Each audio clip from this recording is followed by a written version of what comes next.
Hello everyone, I'm Ryan Lang, also known as the Mind Player, and I'm joined by my friends. I'm Cassie Lang.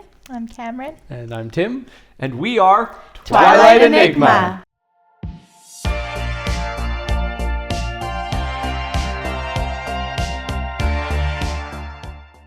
So today we wanted to talk about bards and everything about bards. Not necessarily all of the mechanics, but what is a bard and why would you want to play one and how do you play a bard? Like not how do you play it mechanically, but how do you embody Role play it. Yeah, how do you embody a bard? Yeah. And we're gonna let Cameron kind of head this one out because it's I don't know a lot of characters, but I Yeah. played a bard in our campaign, so I do know a bard. took the words out of my mouth. Yeah. But also, as I was like reading for this, I was like, I did not know a bard. I thought I did. Now you do. But kind of the stereotype is that the bards are like all about flair. They're the performers or entertainers, they're the creatives. Bards are fascinated by almost everything. They find inspiration from everything for their next song or tale or performance. And they are also well known for their ability to inspire or manipulate with their words. Or both. Inspire and manipulate. Yes, I've got a subclass that talks That about does that? perfectly later Perfect. on. I rarely inspire without manipulating. So Okay. So they are kind of well known for being the character who prefers to lean on their charisma and knowledge over their strength. But there is also a subclass that is, they like to fight, as far as I know. Oh yes, I'm excited to talk about that one. And this is a really great character to play if you want versatility. Bards, some of the other classes, like we just did the barbarian in the previous video, you kind of fall into, oh, this is what you do when you fight or whatever. Bards, and not even just in fighting, but in everything, can just be anything. Yeah, it's So true. Like they, because they are like spell casting is kind of their jam. But like unlike a cleric is typically associated with healing, or like a wizard is typically associated with like being on the offensive, like casting big spells. The bard can kind of do any role in the party with the magic. So it's Yeah. pretty cool. So they can kind of fill whatever needs filled That's in a true. party. Yeah. The core identity of the class, they're known for their spellcasting abilities, which are usually channeled through an instrument, but not always. They're unique in their ability to give inspiration to their allies. And like you were saying, my next note here is that bards, they're incredibly versatile. They can fill almost any role in a party like a Swiss Army knife. They're not typically known for their brute strength or being able to absorb a lot of damage, though. So this class, it thrives when it's played by an out-of-the-box thinker. So if you like to be creative, think creatively, your character will be able to accomplish more. If you want to be like a tank in battle, or if you get overwhelmed with decision making, maybe not the character for you. For me, because it was my very first time playing D&D in the campaign that we've posted on YouTube, I frequently in battle, if you watch it, I'm like, I don't know what to do next, because it's a lot to learn. It is. I cut out so much of your decision making. Because you can cast spells, you can fight with your weapon, you can do this and You that can and this. inspire, buff, debuff, like there's And if you're so doing a much. spell, it could be an attack spell or like a manipulation spell or a healing spell, and it's like you have so many choices. So if you suffer from analysis paralysis, don't Not play a your bard. Yeah. Unless you have a very patient party. Yes.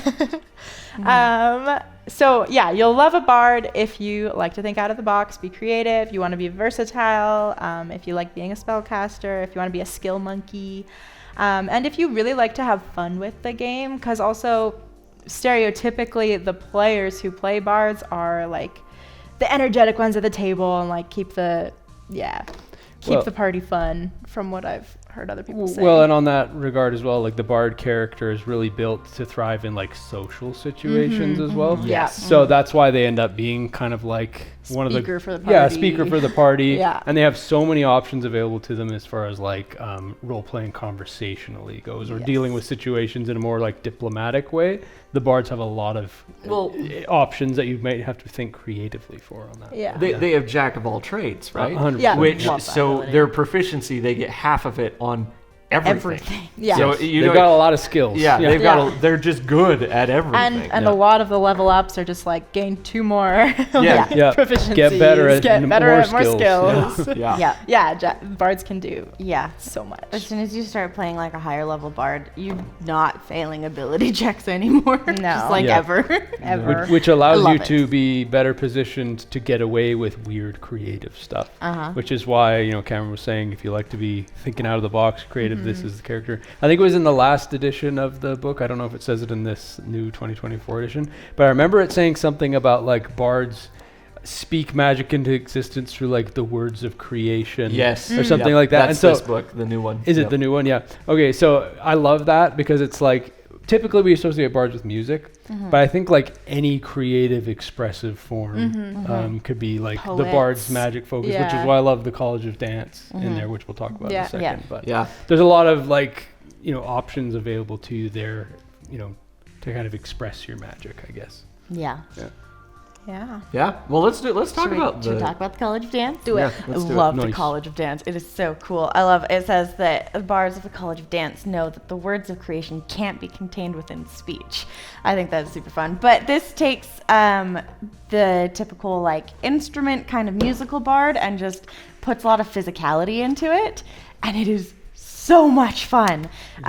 So yeah, you can have a bit of like a dancer background and just dance your way through combat in a really epic way. Right at level 3, their level 3 ability is like, does not feel like it should be a level 3 ability. I mean, obviously they give you advantage on charisma performance checks when you're dancing. That's just like, meh, that's obviously. That's just a given. They couldn't not put that in there. But level 3 College of Dance Bard gives you unarmored defense that is based on your dexterity and charisma. what? Yeah. Right? Pretty good. That's insane. That is Yeah. insane. I love it so much. I love unarmored defense because I like just not worrying about armor, and so giving that to a bard is just like, I love you. pretty I good. think that is amazing. They also get agile strikes, so anytime they use a bardic inspiration die, they can make an unarmed strike alongside, like just as part of that action or reaction or bonus action. However you're spending your bardic inspiration die, you get to just also do an unarmed strike with it. And your unarmed strikes, this is the next ability that it gives you. Your unarmed strikes, you get to use dexterity instead of strength, and add whatever your bardic inspiration die is without spending the bardic inspiration die to the damage of your unarmed strikes. So your unarmed strikes just are like really, really cool. And that applies to all of your unarmed strikes, not only the ones with the agile strikes. It's just so epic. I feel like they're level 3 abilities. I think this is, if you're into multiclassing, 3 levels of Bard to get these abilities for any other dexterity or charisma based class. I did do a multi-class Bard Rogue, and it was so fun. I had 3 levels of the College of Dance and then like a lot more in the Rogue. I would like to do like a Bard sorcerer, or no, Warlock. They're the charisma ones, right? Yes. Mm. Yeah. I think that would be super fun. See, to me, this feels destined for a monk multi-class. Yeah. Like College of Dance with monk to Oh. just go crazy on the unarmed strikes. That would be so cool. Yeah. You're a bard warlock, but your patron cursed you with like dancing shoes. Yeah. It's like There you like go. one of those folk tale kind of. Anyway, I love it. And I think that those level 3 abilities are insane for level 3. So absolutely love that. Level 6 is cool. I don't think it's as exciting, but you get inspiring movement, which just lets you use a reaction for you and an ally to take additional movement, which could actually be better than I'm making it out to be in practice. And tandem footwork basically gives your whole party a bonus to their initiative rolls. So you get to go before the monsters, most likely. And then at level 14, this is insane to me. Rogues get that like evasion ability, which is really epic, where basically any dexterity-based saving throw, they're just not going to take it, or they take half of it. Bards get leading evasion, which is the same as rogues evasion, except you can also give it to anybody within 5 feet of you. Like all of them? Yeah, any creatures or characters within 5 feet of you, you can give them, you can share that benefit with them. So when the So wizard that's it. casts Meteor Swarm, it's just like, no. Yeah. Yeah, Or- you and all of your party if they're standing close Or enough. the big dragon casts some dexterity save based breath weapon. Oh Yeah. my god. You might not all die So how do you, immediately, like- which is amazing. Picture that. It's just like dance and like you dance your partners to avoid it What? too. I could just- Basically, you just see them like start just, spinning like, you around. Create a whirlwind. I from just grab spinning. your hand and twirl you around out of the way of the Twirl. fire's breath. All right, everybody, so quick cool. step 1, 2, 3. You're just I all can being see instructed. I could see some sort of Matrix like dancing, dodging the bullets, but when the dragon breathes fire on everything, whatever. Yeah, I had so much fun like role playing this when I did do like my bard rogue. Just through all of the combat, I'm just like I twirl my way over here and Yeah. kick really high, and like you could In just our- have so much fun Yeah. with the way that you're moving throughout this battlefield. Just dance your way through it without a care in the world. It is glorious. Highly recommend Yes. College of Dance Tim Bard. did it quite well in the Yeah, how- in our Christmas Christmas one-shot. one This shot. is That the was one fun. Yeah, that it's Tim very had. fun. And did it it was over Yeah, Well, I would you say were just that like that's half asleep drumming around. yeah, that's true. That's It was a a- lot of fun though. a fairly Glorious. flamboyant bard. But Yeah. let's talk about the next more flamboyant. Let's get even more flamboyant. Yeah. So the College of Glamour is the next. I just love that Subclass. title. Yeah, it's a pretty interesting one. Yeah. I wasn't familiar with this one until we were going to make this video, and I looked into it some more. But glamour bards, they kind of like evoke the Feywild magic. That's kind of where their power stems from, it says in the book. So it's kind of like this idea of like a dangerous beauty. It's something alluring, but also quite dangerous. The picture that goes along with it. Yeah, in the book it's a is it's actually insane. one of my favorite pictures in the player's handbook. So yeah, their performances don't like just impress people. They sort of like linger, stirring longing or wonder or unease. They don't demand attention. They draw attention and radiate an almost regal otherworldly presence. And so there's a lot of things that go along with that. I think these are the perfect kind of bard if you want to play somebody that's like captivating but also unsettling. You kind of blur the line between enchantment and menace, leaving others unsure whether they've been inspired or ensnared. So it's a really cool one. The first things you get at level 3 are called Beguiling Magic and Mantle of Inspiration. So Beguiling Magic gives you access to Charm Person and Mirror Image. You always have those spells prepared. And then whenever you cast an enchantment or illusion spell, you can force a creature to make a save to be charmed or frightened.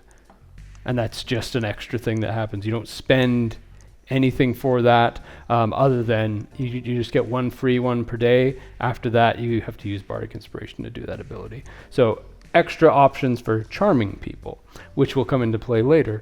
I'll talk about another ability later on. The other one, the Mantle of Inspiration, you can use a Bardic Inspiration die to add temporary HP to a number of party members, and then they're each allowed to use a reaction to move up to their speed without provoking opportunity attacks. So it's kind of a nice little ability to give everyone a health boost and opportunity to reposition themselves out of danger. So it's a nice little ability. Level 6, you get something called the Mantle of Majesty. So it gives you access to the command spell, which you'll always have prepared now. And then you start taking on sort of an unearthly, majestic appearance for 1 minute, during which time you can cast the command spell as a bonus without using a spell slot. Oh wow. And creatures that are already charmed by you automatically fail. So if you've been throwing out charms left and right and then all of a sudden take on the Mantle of Majesty, you can really start messing people up. with Nice. just bonus action commanding all the time. And you have the ability to restore it with spell slots. I feel Yeah. like I've met people like this in real life. That it's like after you end the conversation with them, you're like, did Did I- they just manipulate Yeah, me? did I just agree to do that? What? Yeah, no, it's true. How do you think I got all of you here? Yeah, so that's kind of a cool one. So if you've been doing your charming, you can like start commanding, and that's pretty effective, I think. Yeah. The last one for your level 14 ability is called Unbreakable Majesty. For this one, you can assume a majestic presence again as a bonus action for a minute. And whenever a creature hits you with an attack roll for the first time on a turn, it makes a charisma save or the attack misses. Oh, what? Yep. So you can just like throw Nice. that on for a minute and potentially make people miss attacks on you That's from your insane. pure majesty that you're radiating. That is They, really, really they just cool. can't help but watch you rock Yeah. on that electric guitar. That's Oh, right. it's not an electric guitar. It looks like it should be. Yeah. So that one you only get once per rest, a short or long rest. That's amazing. But yeah, this is awesome. You know, it's like very, if you really want to like be influencing people, because all these abilities for the most part, a lot of them can be used partially outside of combat too. For again, just like influencing people, charming them, making them do what you want to. So if you want to mess with all the DMs, villains, and NPCs, this might be a good one to start messing around with them. Yeah. And I think my example for this one, I'm going to try to have an example in all these videos about what I think this subclass is. To me, this is David Bowie in the Labyrinth, Oh, yeah. the Goblin King, Yeah. Jareth. So yeah, subtle control over enemies, literally just from your like eerie, regal, majestic presence. So that's Love that it. one. You get those glass crystal balls. Yeah, that's right. Yeah, you go in. Those are your spell focus, 100%. Yeah, both of those seem really good for like avoiding things or like, Yes. oh, actually don't take damage. The next one in the book is the College of Lore, which is the one that I played in our campaign. Mm-hmm. When I roleplayed though, I did not do like the stereotypical bard with like so much charisma That's and okay. all of this, but That's okay. It's fine. but Yeah. I did dive into the like College of Lore. They are the storytellers. They love information. They love gathering it. They will find it in any source that they can. So they'll go to libraries and they'll swap stories and they'll search all the books and they'll share information with each other. They also, it says in the book here, are known to go to festivals and put on performances that kind of like mock, people in positions of power. Kind of like news shows that are actually comedy shows, if you know what I'm talking about. It's like that kind of thing. Okay. Where you're like giving information but like making fun of the politicians or, that kind of idea. College of Lore is on top of the other things. For just a bard, you have so many skills. Right at level 3, you gain proficiency in 3 more skills. So you're just even more talented because you have so much knowledge that you're gaining. And I also really like cutting words, which you cutting gain at words, level great. 3. So you learn to use your wit to supernaturally distract, confuse, or sap the confidence of your enemies. You just mock them so hard that you disorient them, and I like that. Oh my gosh! It's like what's the spell that bards get? Vicious mockery. Vicious mockery, It's yeah. like that, but more. Yeah. Where you can like literally kill somebody with a sick burn. Yeah, vicious Yeah, Yeah. Great. That's why bards are great. At level 6, you can learn 2 spells of your choice from the cleric, druid, or wizard spell list if you don't want them from the bard That's spell nice. list. So I really liked that, in that like my That's epic. spells were quite broad when I played. And level 14, Peerless skill, when you make an ability check and you fail, you can use your bardic inspiration on yourself instead of just passing them to allies. it potentially turns the failure into success, but if you fail, you don't expend the bardic inspiration. So you only use it up if you succeed. That's something that almost all the classes in this new edition have. I love it. It's just Yeah. like you get to use it, and if you fail, who cares? You just use it again. Nothing happens. Yeah. I'm not the biggest fan of that, actually. As a As a DM. I love it. I know. I love it. There should be room to fail. You're allowed to have that opinion. Yeah. Just make things harder for them. So these ones, they're not as like glamorous of characters as like the last two. They're they get the information and they share it. But for any musical lovers out there, the way that founding father Alexander Hamilton is depicted in Hamilton, 100% a College of Lore bard. How he has Valid. that emphasis on gaining information, sharing knowledge. Like he's like, I studied everything. I wrote my way out. I did all of this. But also the number of just insults and attacks he gives to his enemies. He's a College of Lore bard. Okay. I like that. That's All good. right. Yeah, I feel like this one definitely focuses on that versatility you were talking about. Yeah, earlier. Like yeah. College of Lore gives you a lot of options. Yeah, because I like you that. learn everything. Like that's Yeah. the basis is you gain information and you learn. So you know how to do Yeah, I like everything. that. Well, let's talk about the least versatile bard of all of them, the College of Valor. But I read this and I love the College of Valor. So It does seem like one you would oh, love. they're fantastic. So And fittingly, what it's they a are. Dragonborn in the picture. I know, and I love Dragonborn. Yeah. Yes, Dragonborn are best. So they are storytellers who preserve the memory of great heroes of the past, right? And they make sure that the memory of these events don't pass away. An example is honestly, if you've ever read Lloyd Alexander's Series of Prydain, kind of how he views bards. That's what these guys are. And they're amazing. So they are the bards that want to fight. So level 3, you get something that can do two things. One is you can give a bardic inspiration die to someone, and they can also use it to, up their AC. So if they get That's hit by an crazy. attack, they can roll the die and add that to their AC, and they might not get hit. Boom. Nice. Really good. Kind of like my mutant thing, actually, except the mutant does it for themselves. Yeah. Offense, immediately after a creature hits a target with an attack roll, they can also roll their bardic inspiration die and add that number to the The damage. damage, yep. That's right. I Which, remember that one. when you're at higher levels, an extra d12 is really nice, especially Yeah. if you crit. Also at level 3, you gain proficiency with martial weapons and medium armor and shields. No way. So now you're a bard. You are a spellcaster, a full spellcaster, I might Yep, add, yep. who can get in with armor and shields Yeah. and fight. You get a dex-based weapon on these guys. Boom, you're fighting right in there with the fighter, right? But then at level 6, you get an extra attack, Yeah, just like a which is martial wild. fighter.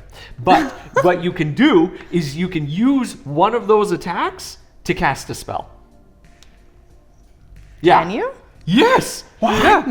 In addition, you can cast one of your cantrips. Excuse me. Cantrip. Okay, You can that's cast one of still- your cantrips that has a casting type of an action in place of one of those attacks. That's So still now awesome. So you can cast do a cantrip. an attack and a spell.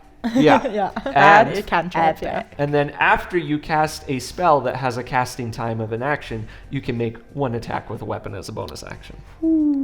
So That would change up the type of spells you pick, I feel like. Oh, yeah. This absolutely. subclass. Yeah. You want to play like a sword and sorcerer kind of guy. Like Yeah. I run in there and I fight with the sword while also casting a spell. Yeah, that has like You a can touch. Do that. Yeah. And this one, it says to, like I said before, usually the focus is a musical instrument, but for them, it says your weapon can be your spellcasting focus. Yeah. Like your weapon is Yeah. how you cast your spells. Which So is you're really like, cool.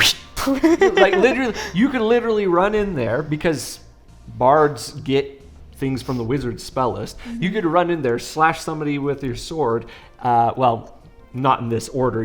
But you I think, don't but they already get that for the... no, lore? actually, if you look at Oh, bards. no, Straight you, up you bards? can Bards later. just straight up get access to wizard spells, magical secrets, level 10. Level 10. Amazing. Yeah. Yep. Okay, You yeah. can run in there. You can cast lightning bolt with your sword and then hit somebody. You can be the caster, like the magician swordsmith of your dreams with this class. Very cool. I think you get the best of both worlds. I think Yeah. it's fantastic. I think this would be, honestly, in combat situations, this is the most fun thing you could ever play. So, Is this your next Pretty character? neat. Maybe. probably not. I'm just a martial class kind of guy. Yeah. You like your fighters But and paladins. this is pretty close. Because That's pretty it's epic. pretty close to a martial class, but Yes. I don't know, a paladin still, they're close to my heart. Multi-class. Yeah. So there you have the bard. You can do anything from being a jack of all trades who's good at everything, to being somebody who's the face of the party, to being a spellcaster, to being somebody who fights and is a spellcaster at the same time.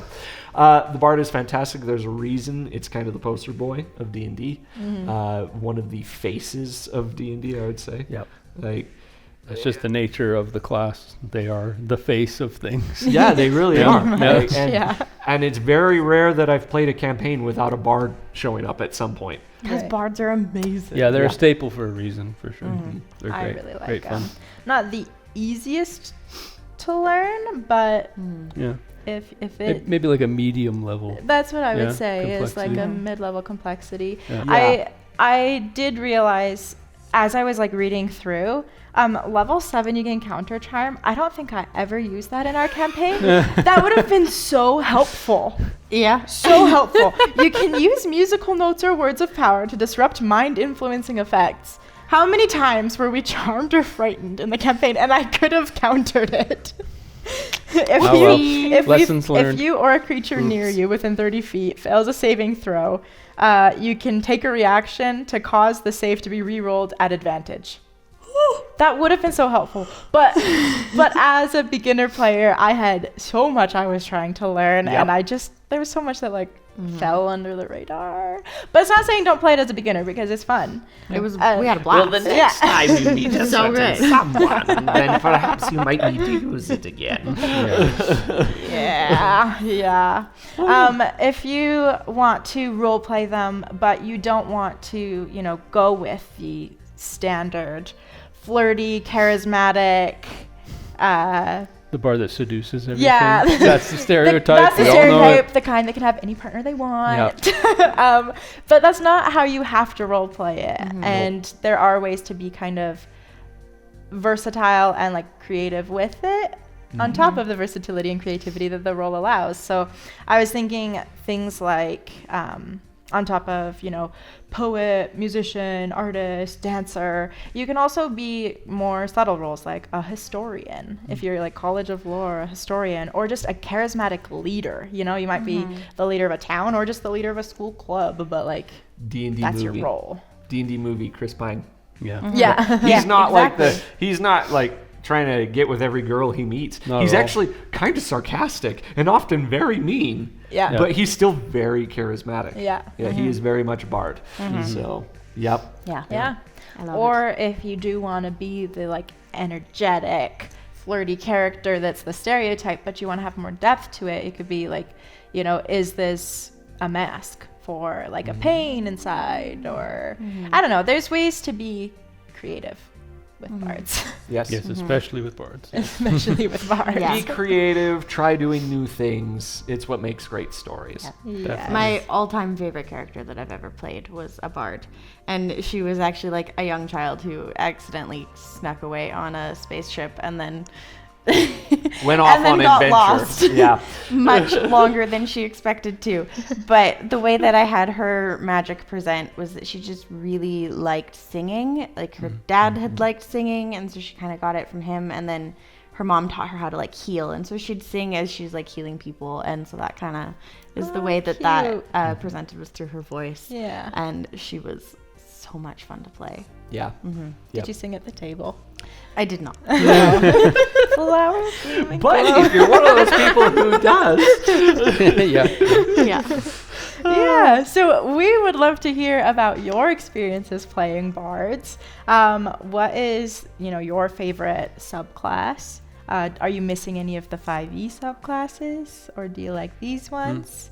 And do you have any good stories from being a bard, we'd love to hear them. Yes. All right. And next time, what are we talking about? Clerics. Clerics. I'm Yes. assuming you're leading that one. No, I've never played a cleric, actually. In fact, Weren't you a cleric in my campaign? nope, I was What were a you? paladin. Paladin. Paladins are pretty I close mixed to them up clerics. in my They're just head. more They're a little damagey. different. Yeah. Yeah. All right. Yeah. So thanks for joining us, and we'll see you next time. Bye, guys. Thank you.